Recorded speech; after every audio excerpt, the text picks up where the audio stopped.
Good morning, good morning, good morning mga lods. So, andito kami sa aming palengke kasama ng aking mother there. So, may binili lang po kami, ang ingay ng mga pamangkin ko. Tapos ilalay pa. Ay nako, under talaga sila pag mag-voice over ako. But anyway mga lods, wala akong pakialam sa kanila. Basta magdagdag ako dito. So, ayun nga, may bibilhin ako dito at may lulutuin ako mamaya. Hindi talaga ako nila titigilan talaga. Ay, tumitindig na naman ang aking mga ewan.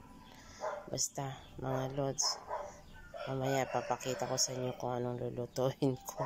Akala mo naman, masarap magluto. Akala mo naman, ang galing-galing magluto kung makapagsalita. Ay, nako, day. Have a blessed Sunday, everyone.